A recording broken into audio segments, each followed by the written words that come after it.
I got a notification that I just checked into a flight to Tokyo. I'm sitting in my living room in Ohio and I've never owned a passport. So I'm going to try to explain this as clearly as I can because honestly I've been sitting here for the past 2 hours just staring at my phone trying to make sense of what's happening and I still can't wrap my head around it. It started this morning around 6:47 a.m. when I got a push notification from an airline app that I don't even remember downloading. The notification said, "Thank you for checking in for flight AA2891 to Tokyo Narita. Boarding begins at 8:15 a.m. at gate C24, and at first I thought it was spam or maybe a wrong number situation, but then I opened the app and it had my full name, my correct date of birth, my actual frequent flyer number that I got like 5 years ago when I flew to my cousin's wedding in Denver. The boarding pass had a seat assignment and everything, 14A window seat, and I just sat there in my kitchen holding my coffee thinking this has to be a mistake. I called the airline customer service line and after waiting on hold for literally 30 minutes listening to that awful jazz music they play, I finally got through to a representative named Jennifer who seemed really confused when I explained the situation. She put me on hold again and when she came back she said, "Sir, according to our system you checked in for this flight at 5:32 a.m. using the mobile app and you're confirmed for seat 14A on flight AA2891 departing from Chicago O'Hare," and I told her I'm not in Chicago, I'm in Columbus, Ohio. I'm literally standing in my kitchen right now and I can see my neighbor mowing his lawn through the window. She asked me to verify my identity with my passport number and I told her I don't have a passport. I've never had a passport. I've never even left the country. The furthest I've ever been from Ohio is that one trip to Denver I mentioned. Jennifer went quiet for a really long time and then she said something that made my blood run cold. She said, "Sir, I'm looking at a passport scan in our system that was uploaded when you checked in. It shows a US passport issued 3 years ago with your name and photo," and I asked her to describe the photo and she said male, brown hair, glasses, approximately 30 years old, wearing a blue shirt, which is exactly what I look like except I know for a fact I've never taken a passport photo. I asked her to email me the image and she said she couldn't for security reasons but she could see it clearly in the system. I hung up and immediately checked my email and that's when things got so much worse. I had a confirmation email from a hotel in Tokyo, the Park Hyatt in Shinjuku, reservation for 5 nights starting today under my name with my credit card on file, except I didn't book this. I checked my bank account and sure enough there's a charge from 3 days ago for $847 to the Park Hyatt Tokyo. Then I saw another charge from 2 weeks ago to the State Department for $165 with a reference number that when I googled it corresponds to expedited passport processing fees. I called my bank in a complete panic and the fraud department representative asked me a bunch of security questions and then pulled up my recent transactions. She confirmed the charges were there and asked if I wanted to dispute them, but here's the thing that made me feel like I was losing my mind. She said these charges were made using your physical card with the chip reader, not online. The card was present for both transactions and I looked at my wallet and my card is right there. It's been right there the whole time. I asked her where the transactions took place and she said the passport fee was processed at a post office in Cleveland, which is 2 hours from where I live, and the hotel charge was made at a travel agency in Cincinnati. I've never been to either of those places, at least not recently. I checked my phone's location history going back months and I barely left Columbus except for one trip to my parents' house 40 minutes away, so I started going through everything systematically. I checked my email more carefully and found a whole folder that I didn't create called Tokyo Trip with dozens of emails going back 6 weeks. There were confirmations for restaurant reservations at places I've never heard of, tickets to the Studio Ghibli Museum, a receipt for a pocket Wi-Fi rental, a booking for a private tour of Kyoto. All of these emails were sent to my actual email address and they all had my name on them. Some of them had responses from me, like I had emailed the tour company asking about dietary restrictions for the lunch portion and the email was sent from my account. I checked my sent folder and the email is right there, dated 2 weeks ago, sent at 2:14 a.m., which is weird because I'm always asleep by midnight. I opened my sent folder and started scrolling and there are dozens of emails I never sent, responses to booking confirmations, questions about flight times, a long email to someone named Kenji who apparently is going to be my guide in Tokyo, and in this email I talk about how excited I am for my first trip to Japan and how I've been learning basic Japanese phrases. I don't speak any Japanese. I took Spanish in high school and I barely remember that. Then I found something that made me feel physically sick. There was an email exchange with my boss from last week where I requested vacation time for this week citing a family emergency. My boss approved it and even said he hopes everything works out okay with my aunt. I don't have an aunt. I mean I do, but she's fine. I literally talked to her yesterday. I never requested this time off, but when I check my work calendar it shows I'm on approved PTO from today through next Friday. I called my boss immediately and he sounded really surprised to hear from me. He said, "Hey man, I thought you were dealing with your family situation. Is everything okay with your aunt?" And I didn't even know what to say. I just told him there was a misunderstanding and I'd explain later.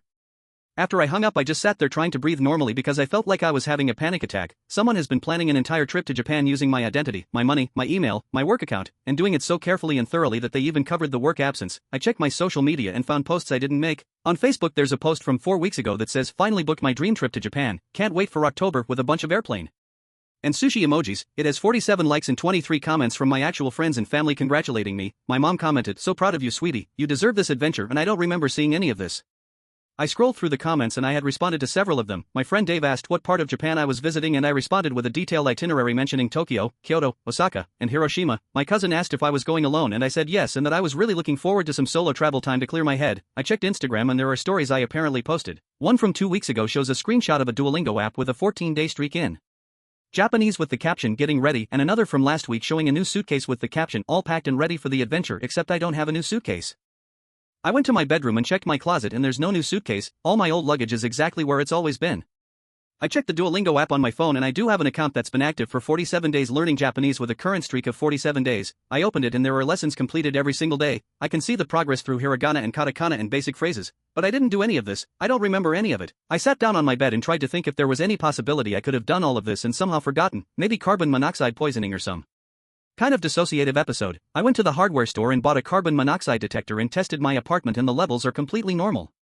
I called my doctor's office and made an emergency appointment but the earliest they can see me is Thursday. I asked the nurse if sudden memory loss could be a sign of something serious and she said it could be anything from stress to a neurological issue and I should go to the ER if I'm experiencing confusion or disorientation, but the thing is I feel completely fine, I remember everything else perfectly. I remember what I had for breakfast this morning, what I watched on TV last night, conversations I had last week. It's only this Japan trip stuff that I have no memory of. I went back to my email and started looking at the timestamps more carefully. Most of these planning emails were sent late at night between 1 a.m. and 4 a.m. I'm never awake during those hours. I'm a pretty rigid sleeper. I go to bed around 11 p.m. and wake up at 6:30 a.m. for work.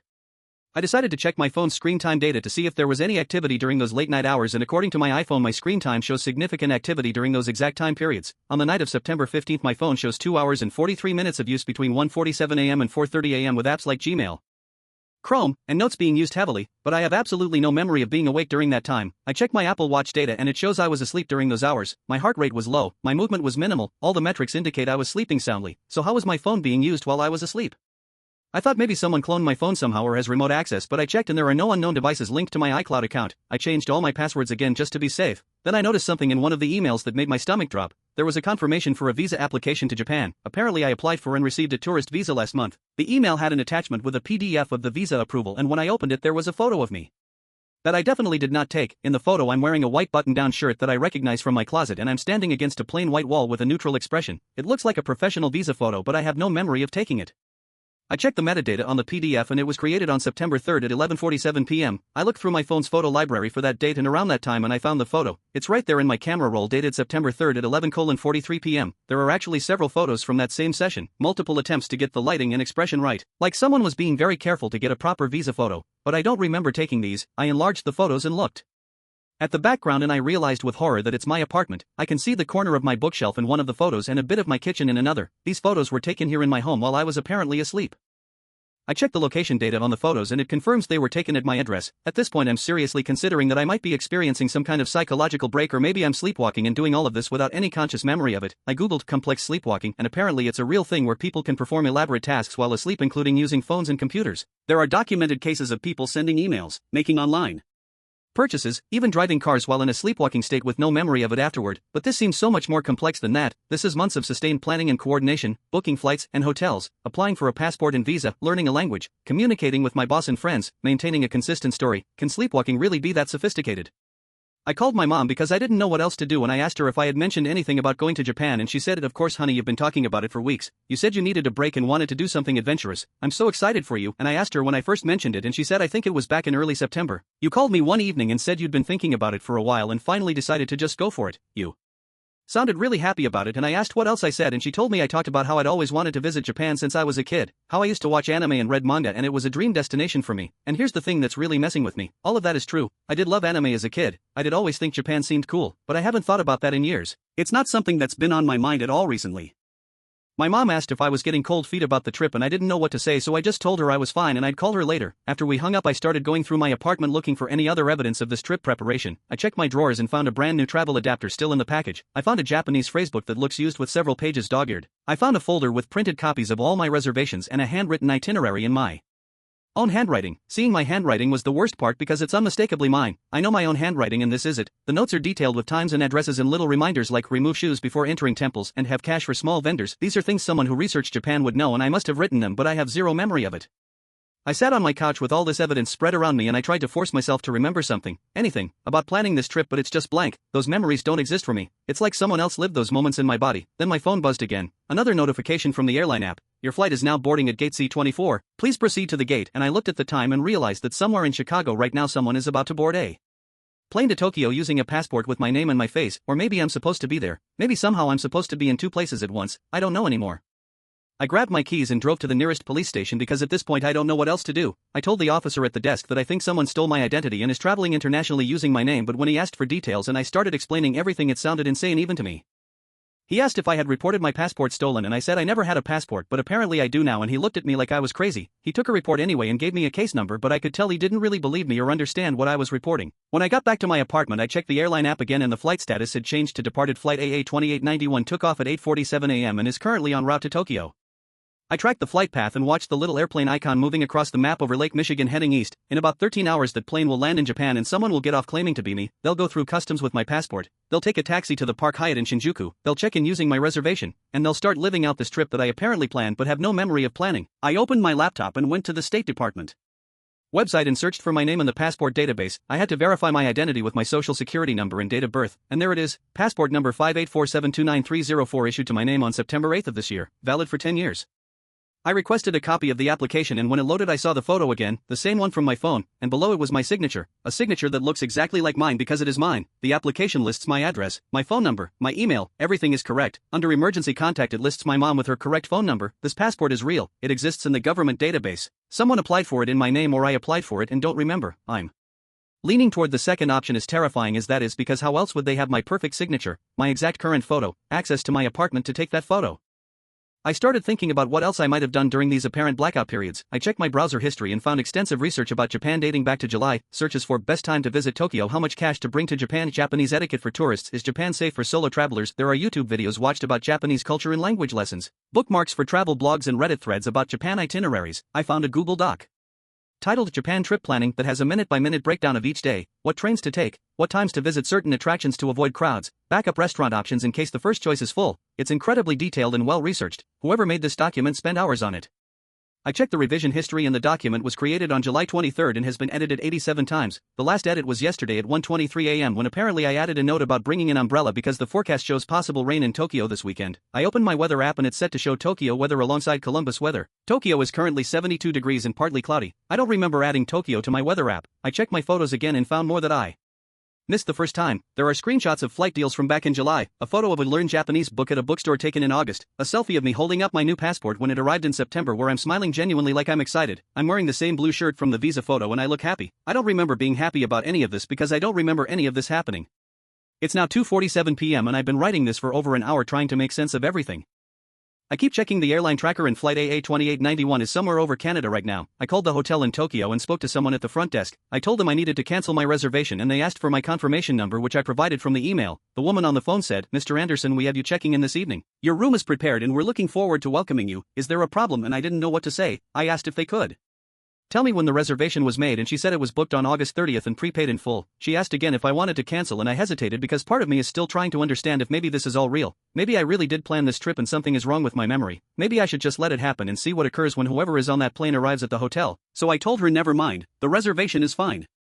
After I hung up I realized how insane that was. Why would I let this continue? But I'm paralyzed by the possibility that I'm the one who's wrong here, that everyone else is right and I really did plan this trip and I'm experiencing some kind of memory disorder. I made another appointment with a neurologist but the earliest available is 3 weeks from now. I thought about going to the ER, but what would I even tell them? I'm experiencing selective amnesia about planning a vacation, but I remember everything else perfectly. They'd probably refer me to psychiatry and maybe that's what I need. I pulled up my credit card statement again and looked more carefully at the charges over the past few months and there are other things I don't remember. A charge to Amazon for $347 on August 15th. When I checked my Amazon order history I found an order for a new camera.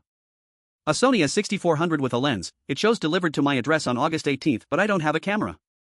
I searched my entire apartment and didn't find it. There's a charge to REI for $89 which corresponds to a pair of comfortable walking shoes that also shows delivered, but I can't find them either. It's like these items existed long enough to be purchased and delivered but then vanished, unless they're in my apartment somewhere and I just can't see them, which is a thought that's making me question my own sanity. I checked my closet again more carefully and in the back behind some old jackets I found a backpack I don't recognize. It's a nice travel backpack in dark gray. When I opened it I found the camera and the shoes. There was also a Japanese SIM card still in the package, a portable battery charger, and a small notebook with more handwritten notes in my handwriting about places I wanted to photograph in Tokyo. The notebook has been used. There are several pages of notes and even a few sketches of temple buildings.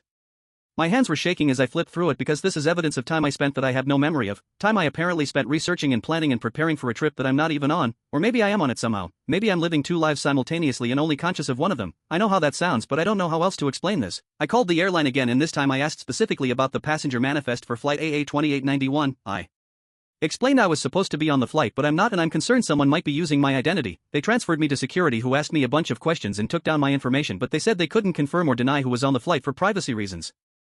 They said they'd investigate and someone would contact me.